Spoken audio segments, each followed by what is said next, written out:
नमस्कार, आप देख रहे हैं जवाब तो देना पड़ेगा और आपके साथ में विजेंद्र सोलंकी। कल से ही 1 से 5वीं तक के स्कूल खुले हैं, ना के बराबर बच्चे स्कूल पहुंचे हैं। लेकिन सच ये भी है कि कोरोना की वजह से बीते 1 साल से बच्चे स्कूल गए ही नहीं। हजारों बच्चे ऐसे भी हैं जिन्होंने ऑनलाइन क्लास भी नहीं ली, लेकिन स्कूल में एडमिशन कंटिन्यू किया। अब अभिभावक कह रहे हैं कि बच्चा जब स्कूल एक दिन भी नहीं गया, एक दिन भी क्लास नहीं ली, तो फिर फीस क्यों दी जाए। दूसरी तरफ स्कूल हैं जो कह रहे हैं कि सुप्रीम कोर्ट कह चुका है कि 85% फीस देनी होगी। कोई एक बार में नहीं दे सकता तो 6 किश्तों में दे सकता है। अभिभावक मजबूरी में सही या फिर किसी और वजह से कहता है कि वो फीस नहीं दे सकता, तो क्या बच्चे की टीसी देने से स्कूल मना कर सकता है? यह सवाल इसलिए क्योंकि शिक्षा मंत्री कह चुके हैं कि कोई भी स्कूल बच्चों के टीसी को देने से मना नहीं कर सकता। तो सवाल यही है कि अब क्या होगा। स्कूल खुलने के साथ ही जो नई समस्या खड़ी हो गई है, उसका परमानेंट समाधान क्या होगा?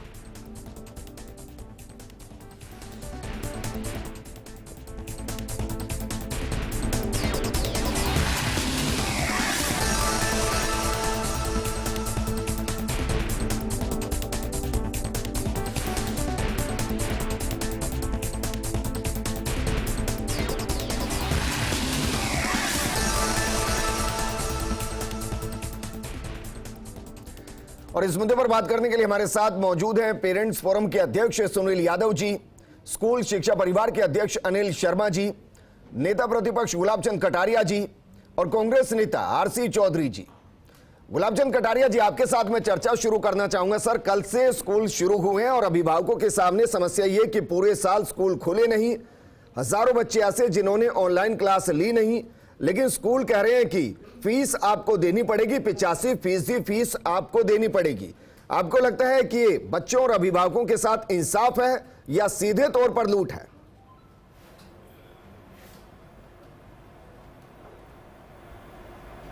देखो, ईमानदारी से क्या है कि समस्या सच में अभिभावकों को भी बहुत वाजिब है। जब विद्यालय खुला नहीं, विद्यालय में बच्चा पढ़ा नहीं, तो फिर किस बात की। लेकिन निजी शिक्षण संस्थाओं की भी अपनी समस्या है कि उनके यहाँ भी लाखों अध्यापक नियुक्त है। उन लाखों अध्यापकों को उनको वेतन तो देना है, और वेतन देने के लिए उनके पास यही एक बड़ा साधन था जिससे वो वेतन देते थे जी। तो मैं सोचता हूँ कि हाई कोर्ट ने भी फैसला जो है ना अभिभावक के पक्ष में किया, लेकिन सुप्रीम कोर्ट ने जब निर्णय दिया है कि उनको इतना प्रतिशत जो है वो फीस देना चाहिए, तो उसके कारण से हाई कोर्ट का जो फैसला है वो एक तरह से हम सब लोगों के लिए मान्य तो होता है। लेकिन अब समस्या ये आ रही है कि बच्चे आखिर स्कूल जाएंगे तो टीसी की आवश्यकता होगी। हमारे शिक्षा मंत्री जी कहते हैं टीसी की कोई आवश्यकता नहीं। अगर शिक्षा मंत्री जी इसके बारे में इन लोगों के साथ बैठ करके, अभिभावकों के साथ बैठ करके कोई रास्ता निकालने का प्रयास करें, तो मैं सोचता हूँ टीसी भी मिल सकती है और बच्चों की पढ़ाई चालू। और जहाँ तक कोविड के कारण से बच्चों को आना अभी आसान काम नहीं है, और विशेषकर छोटे बच्चों के बारे में माँ बाप ज़्यादा चिंतित रहते हैं, इसलिए 1 से 5वीं में बच्चों को आने में कुछ समय लगेगा। जब स्थिति स्पष्ट होगी तो बच्चे आएंगे। सर, समाधान आप बता दीजिए, बीच का रास्ता क्या हो जिसमें अभिभावक पर भी जोर ना आए और स्कूलों का भी काम चलता रहे, और सुप्रीम कोर्ट का जो निर्देश है वो भी कंटेम्प्ट ऑफ कोर्ट ना हो। देखो, मैं सोचता हूँ सरकार को क्या है कि तीनों एजेंसी को बिठाना चाहिए और बिठा करके बात करके इसका हल करने का प्रयास करना चाहिए, क्योंकि निजी शिक्षण संस्था में भी लाखों टीचर लगे हुए हैं जिनको लगभग इस कोरोना काल में तनख्वाह नहीं के बराबर मिल रही है, और उनका परिवार पूर्णतः इन विद्यालयों पर डिपेंड हो गया, ओवर एज हो गए। अब वो लोग कहाँ जाएंगे, उनके भी बच्चे हैं, और इसके कारण से इसका हल आपस में बैठ करके कोई बीच का रास्ता निकाले तो समस्या हल हो सकती है। जी, ठीक है सर, वापस मैं आपके पास आऊंगा।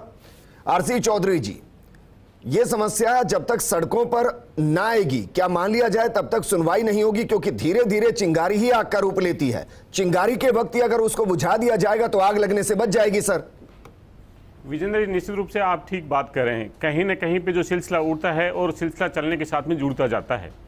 लेकिन 24 मार्च 2020 को जब पूरे देश के अंदर लॉकडाउन की घोषणा की थी, पूरे देश के संस्थान जिस प्रकार से बंद कर दिए गए थे, पूरे देश के लिए एक एसओपी जारी की गई थी।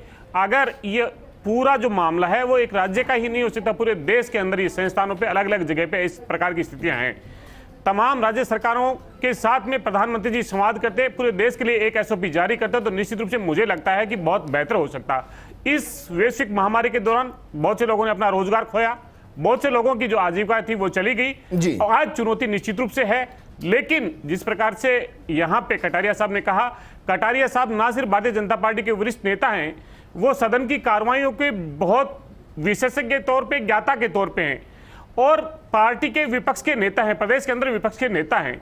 अगर सदन चला और सदन के अंदर राजस्थान के हर वर्ग को कैसे जो राहत देने की उन्होंने बात की, चाहे निजी शिक्षण संस्थान हो चाहे अभिभावक हो, मुझे लगता है कि भारतीय जनता पार्टी भी अगर इस बात को उठाती, क्योंकि संवाद का सिलसिला तो सबके साथ में होता है, हर जो जिसको राहत चाहिए वो तो चाहे विपक्ष हो चाहे सरकार हो, सबके पास में जाती है। सुप्रीम कोर्ट का आदेश है, सुप्रीम कोर्ट के आदेश के बाद में किस प्रकार से ये विधायिका के ज्ञाता है, इसलिए बताएं कि सुप्रीम कोर्ट के आदेश को कैसे ओवर रूल किया जा सकता है जिससे अभिभावकों को राहत मिल सके। और मैं ये मानता हूं कि जिन संस्थानों ने ऑनलाइन क्लासेज की व्यवस्था की, मैंने मेरे बच्चे को लेने के लिए बाध्य किया या नहीं किया या क्या स्थितियां रही, लेकिन ये जो पहलू है, ये पहलू सिर्फ एक किसी के आगे या बढ़ने का नहीं है, ये पहलू सब लोगों की चुनौती, चाहे निजी शिक्षण संस्थान हो चाहे अभिभावक हो, उन सब के बीच में रही। हम सबका दायित्व बनता है कि क्या पहलू हो सके। नहीं, मुझे ये बताइए, गोविंद सिंह डोटासरा जी ने तो कहा था कि अगर कोई टीसी देने से मना करे तो हमारे पास आइएगा, कोई मना नहीं करेगा, ये तो कहा था सर, ऑन रिकॉर्ड है चीजें। अब अगर आप टीसी को लेकर परेशान करेंगे तो कैसे काम चलेगा? विजेंद्र जी, ये कहा ही नहीं, कहने का मतलब आज सुप्रीम कोर्ट ने भी कहा कि 10th और 12th की बोर्ड के एग्जाम देने से कोई स्कूल नहीं रोक सकती, उससे पहले एनओसी लेना उसके लिए कोई जरूरी नहीं, ना उनका रिजल्ट रोक सकती। लेकिन इसका मतलब ये तो नहीं हो सकता ना कि आप टीसी लेके एक संस्थान को छोड़ के दूसरी जगह चले जाएं और वो संस्थान फीस के लिए कहां पे घूमता रहे। जरूरी है कि आपकी अगर परिस्थिति खराब है, संस्थान के साथ में 3 महीने का आप कहें कि मैं 3 महीने बाद फीस का भुगतान कर दूं, तो मुझे लगता है कि निश्चित रूप से ये परिवार का रिश्ता है। जिस संस्थान में बच्चा पढ़ा है वही तो हम बात कर रहे हैं सर, कि एक मध्यस्थता ऐसी हो जिसमें दोनों को राहत मिले, स्कूलों को भी राहत मिले, अभिभावकों को भी राहत मिले और उस बच्चे को भी राहत मिले। उस पर यह मानसिक परेशान ना हो कि मेरे फादर फीस नहीं दे पा रहे और इसलिए मुझे स्कूल में शोषित किया जाए। विजेंद्र जी, ये तो नहीं होना चाहिए कम से कम। विजेंद्र जी, ये सिर्फ सरकार का ही नहीं, ये तो सब आपका भी दायित्व है। इसलिए चिंगारी जैसे उठी, मैं सामने आ गया हूं। जैसे ही आप आए तो नेता प्रतिपक्ष बैठे हैं, नेता प्रतिपक्ष सदन भी रहा और ये चुनौतियां भी रही। उनके पासों में जाऊंगा, के बीच में ये राजनीति का मुद्दा नहीं है, उनके पास में जाऊंगा। लेकिन Sunil Yadav ji, sir supreme court कह चुका है कि 85% फीस आपको देनी पड़ेगी, 6 किस्तों में दे सकते हैं अगर एक बार में नहीं दे रहे। लेकिन मांग इस तरीके की जा रही कि हम फीस ही नहीं देंगे क्योंकि क्लासेस हमने ली नहीं, स्कूल खुले नहीं।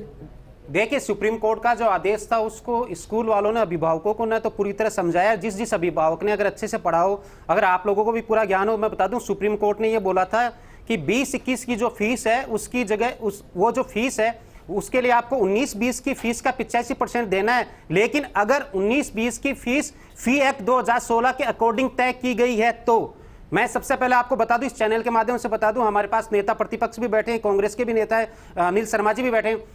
क्या हमने कितनी बार स्कूलों से पूछा है, डीओ से पूछा है, हमने शिक्षा विभाग से पूछा है कि राजस्थान में इतने कितने स्कूल हैं जिन्होंने फी एक्ट 2016 के अकॉर्डिंग फी तय की है? कोई स्कूल नहीं जवाब दे रहा है, कोई स्कूल फीस नहीं बता रहा है। जिसी दिन 3 मई 2021 को सुप्रीम कोर्ट का जब आदेश आ गया था, हम अभिभावकों ने आगे बढ़ के सभी स्कूलों को मेल किए, चिट्ठी लिखी है कि आप फी एक्ट के अनुसार हमें फी बता दीजिए, हम आपकी फीस देना चाहते हैं। किसी भी स्कूल ने नहीं बताई क्योंकि उन्होंने मनमर्जी से, अपनी मनमर्जी से हर साल फीस बढ़ाई है, किसी ने फी एक्ट की पालना नहीं की। अभी कटारिया जी जो बात कर रहे थे कि भाई इन स्कूलों में इतने शिक्षक हैं, मैं इनके बात का बिल्कुल विरोध करता हूं। आप बताइए, जब ये स्कूल वाले पिछले इतने सालों से लाखों करोड़ों रुपए हर साल फायदा कमा रहे थे, उस दिन आपने इनको क्यों नहीं रोका कि आज तो फायदा हो रहा है, कम से कम फीस मत बढ़ाओ? क्योंकि कोरोना काल तो पिछले 2 साल से, कोरोना तो पिछले 2 साल से। कितने ऐसे स्कूल होंगे सर, मुझे बताइए। सर कोरोना तो पिछले 2 साल से की बात है, जिनकी करोड़ों की आप बात करें, उनकी बैलेंस शीट उठाकर देखिएगा, नेगेटिव मिलेगी आपको। सर नहीं, कुछ स्कूल हैं जो हर साल नई ब्रांच खोलते जा रहे थे, जिनकी बैलेंस शीट में करोड़ों रुपए का प्रॉफिट बोल रहा है। दूसरी बात है, बीजेपी चाहती तो क्या कभी भी इतनी बार विधानसभा का सदन चला? मैं कटारिया जी से पूछना चाहता हूं, आपने अभिभावक के हित की बात कब सदन में उठाई, क्यों नहीं उठाई आपने? जब चरम पर था यह आंदोलन, जब हम लोग सड़कों पे घूम रहे थे, आप प्रतिपक्ष में थे, अपोजिशन में बैठे थे, आपको सरकार से पूछना चाहिए था कि आप अभिभावक के लिए क्या कर रहे हो, आप अभिभावकों को उसको क्या छूट दे रहे हो, उसके लिए आपके पास क्या है क्या छूट नहीं तो है। मिली ना सर, नहीं, हाई कोर्ट से फिर सुप्रीम कोर्ट चले गए, वहां जाकर एक अलग फैसला आ गया। आप चाह रहे हैं कि सरकार, चाहे सरकार हो या विपक्ष हो, सुप्रीम कोर्ट के खिलाफ चली जाए। विजेंद्र जी, सुप्रीम कोर्ट कौन गया था? स्कूल वाले गए थे जी, अभिभावक नहीं गए थे। राजस्थान हाई कोर्ट कौन गया था? स्कूल वाले गए थे जी। जब पे कोरोना काल आया, सबसे पहले हमने स्कूलों के लेकिन आपका ये मुद्दा माना जा सकता है कि अगर एक्ट के हिसाब से फीस का निर्धारण नहीं हो रहा और उसको सीधा क्लियरफाई नहीं किया जा रहा, तो फिर एक बड़ा इशू है।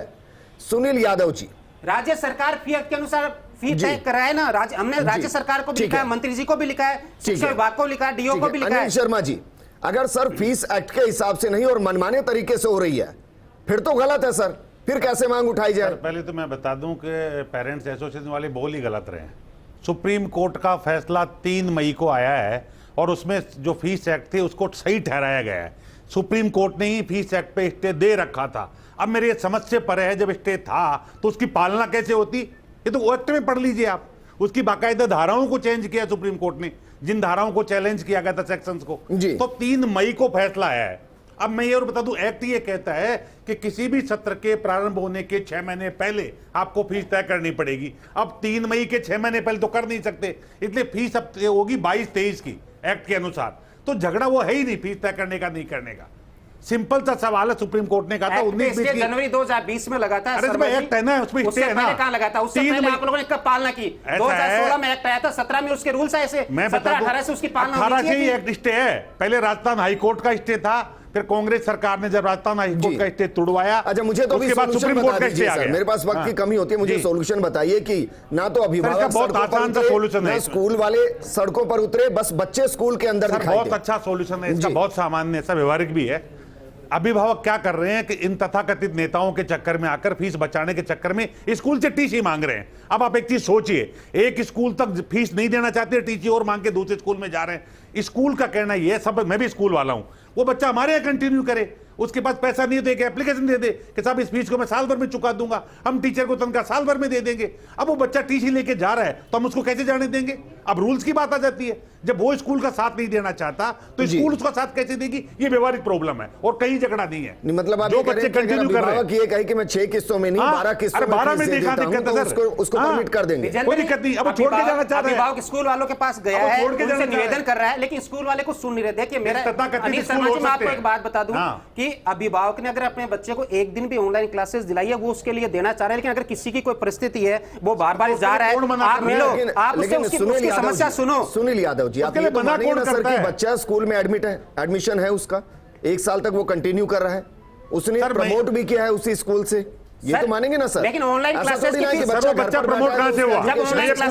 जब ऑनलाइन क्लासेस स्टार्ट हुई थी तब तो आपने फीस नहीं बताई। मैं कहना बताने की जरूरत ही नहीं है, क्लास के जैसे कैसे हो सकती है? आपके खर्चे कम हुए सर, मैं बता दूं, फिर भी मैं एक मिनट, ये मुद्दा ही नहीं है। फिर भी आप अगर कुछ अभिभावक अगर आपके पास आते हैं, देखिए हर अभिभावक की अलग अलग समस्या है, किसी को हो सकता है इतना नुकसान नहीं हुआ, किसी को ज्यादा नुकसान हुआ, किसी को कम नुकसान हुआ। हमारा राजस्थान के सभी स्कूलों से एक ही निवेदन है, और अनिल जी मैं पहले आपको एक बात बता दूं, हम कभी भी किसी भी पेरेंट को या बच्चे को ये नहीं बोल रहे कि आप एक स्कूल से टीसी लो, क्योंकि ये तो उसके लिए समस्या, वो एक से लेकर दूसरे में जाके कुछ ना कुछ तो जमा कराना पड़ेगा। वही दिक्कत आ रही है, हम तो खुद बोल रहे हैं कि भाई आप कुछ ना कुछ अमाउंट जमा कराते रहिए। अब आप स्कूल जाइए, प्रिंसिपल से मिलिए, मैनेजमेंट से मिलिए, रिक्वेस्ट किए, लेकिन कुछ स्कूलों में इतनी इस तरह की हठधर्मिता आ रखी है कि वो ना तो पेरेंट्स से मिल रहे हैं ना बच्चे से मिल रहे हैं, बच्चे को ऑनलाइन क्लास से रोक दिया जाता है। हम कह रहे हैं कि आप बच्चे की या उसके पेरेंट की समस्या को समझिए, हर पेरेंट की अलग अलग समस्या है, किसी को 10% छूट दे दो, किसी को 50 दे दो, लेकिन सबको बैलेंस तो करो, आप सबकी समस्या तो सुनो। अगर आप समस्या सुनोगे तभी तो समाधान दे पाओगे। विजेंद्र जी, ये दिक्कत कहां आ रही है मैं बता दूं, व्यवहारिक और बता दूं आपको मैं। लगभग 2000 स्कूल हैं जो सीबीएसई बोर्ड से और जो बहुत अच्छी फीस लेते हैं, ठीक है, इनमें बड़े पेरेंट्स ही एडमिशन कराने जाते हैं। अब हमने भी स्कूलों चर्चा की, कह रहा हमारे पास कोई आता है, हम तो कहते कोई बात नहीं, साल भर में दे देना, आप ऐसा क्यों कर रहे हो? वो कहता है ओडी में तो आ रहा है, सारे खर्चे कर रहा है, मेरी फीस के मामले में टेंशन करता है। झगड़ा सिर्फ उन स्कूलों का है, चाहे पेरेंट्स है, इनसे पूछ लीजिए आप।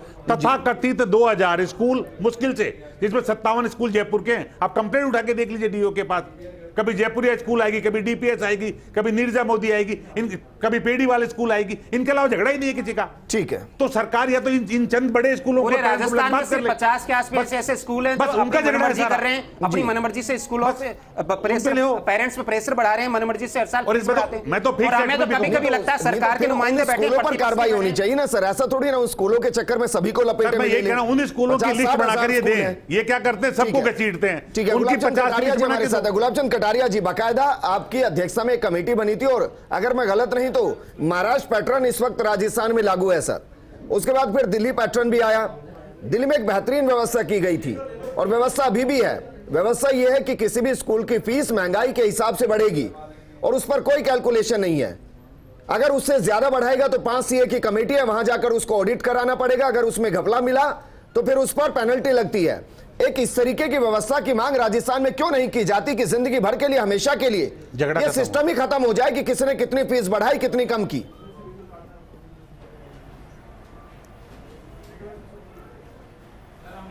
निश्चित रूप से सरकार ने इन प्राइवेट स्कूलों पर अपना नियंत्रण करने के लिए इस फीस के बारे में निश्चित रूप से अपना एक प्रयास किया और इनको एक सीमा में बांधने का प्रयास किया। अब इसकी पालना कराना तो राज्य सरकार की जिम्मेदारी होती है, राज्य सरकार को करना होता। और जहाँ तक विधानसभा का सवाल है, जी। कोई भी केस जो है वो कोर्ट में अगर पेंडिंग होता है और कोर्ट में पेंडिंग केस के ऊपर है ना विधानसभा में चर्चा नहीं हो सकती। ठीक है, ये राजस्थान के अंदर स्कूलों और अभिभावकों के बीच का फीस का मुद्दा उलझा हुआ है। गुलाबचंद कटारिया जी हमारे साथ जुड़े हुए थे। गुलाबचंद कटारिया जी, माफी चाहूंगा सर, बीच में हमें अमरिंदर जी को काटना पड़ा। सवाल मेरा आपसे वही है कि इसका समाधान कैसे हो और जो दिल्ली पैटर्न है उसको लागू करवाने की विपक्ष मांग क्यों नहीं करता, हमेशा के लिए झंझट खत्म हो सर।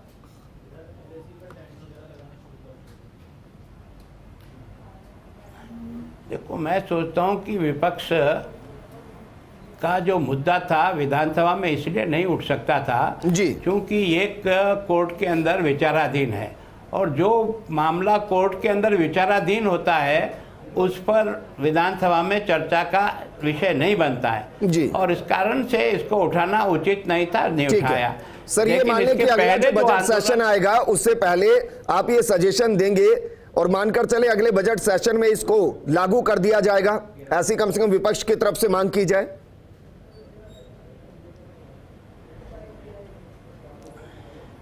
निश्चित रूप से हाई कोर्ट ने, ये सुप्रीम कोर्ट का फैसला है और जी। सुप्रीम कोर्ट के फैसले के डायरेक्शन के तहत ही हमको इस समस्या का निस्तारण करना पड़ेगा। इसमें मुख्य भूमिका तो राज्य सरकार की रहेगी। जी। विपक्ष की जो भूमिका होगी वो विपक्ष करेगी। एक तरफ अभिभावकों को भी सुविधा मिले जी। और दूसरा प्राइवेट संस्थाओं के लोगों को सर्वाइव करने का भी जी। उनको अधिकार मिले, जी। क्योंकि प्राइवेट स्कूलों में जो लाखों टीचर काम कर रहे हैं उनकी रोजी रोटी भी आज की तारीख में संकट में आ गई। किसी को आधी तनख्वाह मिल गई, किसी को 1/4 तनख्वाह मिल रही है। तो उसके कारण से एक तरफ जी। उनका हित है, दूसरा बच्चों के अभिभावकों की चिंता है और तीसरा राज्य सरकार है। मेरा कहना यह कि तीनों एजेंसी मिलकर के ठीक। इस पर निरंतर चिंतन करे और कोई बीच का रास्ता निकाले ताकि सुप्रीम कोर्ट के डायरेक्शन का भी अनादर न हो। ठीक है सर, शुक्रिया हमारे साथ जुड़ने के लिए। बाकी मेहमान हमारे साथ जुड़े, आप सभी का भी शुक्रिया। मकसद सिर्फ इतना है कि एक ऐसी लाइन ड्रॉ कर दी जाए जिससे इतर ना अभिभावक चले और जिससे इतर ना स्कूल चले, दोनों एक साथ चले। और उसके लिए जरूरी है कि शायद अगर दिल्ली पैटर्न लागू हो जाए तो काफी हद तक समस्याओं का समाधान हो सकता है। नमस्कार।